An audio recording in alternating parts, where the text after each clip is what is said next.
আপনার নামটা বলুন। নমস্কার, আমি মিঠুরানী বেরা। হ্যাঁ, আমি স্যারের কাছে 2019-এ এসেছিলাম। আমার ইরেগুলার পিরিয়ড ছিল, আমার পেটে ব্যথা করতো আর আমার চেস্ট পেনও ছিল। তো এই সমস্ত প্রবলেম নিয়ে আমি স্যারের কাছে এসেছিলাম। আর কি ছিল? হোয়াইট ডিসচার্জ ছিল। হোয়াইট ডিসচার্জ ছিল, এগুলো সবই ছিল। আমি এলোপ্যাথিক গেছি কিন্তু কোনোভাবেই কোনো পাইনি রেজাল্ট। স্যারের কাছে আসি, ওখানে তারপরে আমি স্যারের কাছে 2-3 বার মেডিসিন খেয়েই ঠিক হয়ে যাই। 2019 সালে মেডিসিন খেয়ে আপনি এতদিন ভালো ছিলেন? ভালো ছিলাম। 2024 এখন জাস্ট আগস্ট মাসে আমার আবার একটুখানি ওই সেম প্রবলেম একটু দেখা দেয়। সেই আগেন পেট ব্যথা, পিরিয়ডস প্রবলেম এগুলো দেখা দিয়েছে। আমি আবার স্যারের কাছে বাস একবারই ওষুধ খেয়েছি। এখন আমি অনেক বেটার, আমি বিছানা থেকে উঠতে পারতাম না, গাগুলো তো ব্লাডও মনে হয় কমে গেছে, এত খারাপ অবস্থা হয়েছিল। আমি স্যারের কাছে আবার আসি, একবার ওষুধ খেয়ে আমি এখন একদম প্রায় সেরে গেছি। স্যার আপনি এবার কিছু বলুন।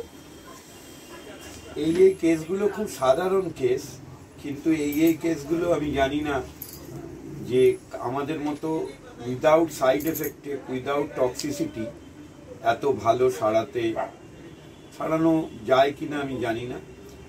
এটা ওই মেয়েটি এসেছিল উইথ ক্লটেড ব্লাড, লিউকোরিয়া, সামান্য হোয়াইট ডিসচার্জ, ব্রেস্ট পেন, খুব সহজ চিকিৎসা এটা। একদম টোটাল প্রস্ট্রেশন ছিল, একদম খুব দুর্বল, সাধারণ ঘরের মেয়ে, অ্যানিমিয়া ছিল।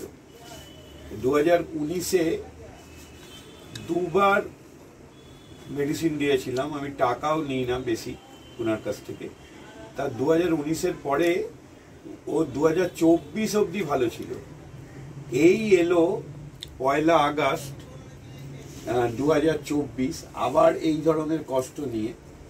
একবারই মেডিসিন দেওয়া হয়েছে, আমার মনে হয় না আর আসতে হবে, হয়তো আর একবার খেতে হবে, এরপর হয়তো আর হবেই না। মেডিসিন হচ্ছে পালসেটিলা আর অস্টিলেগো মাদার।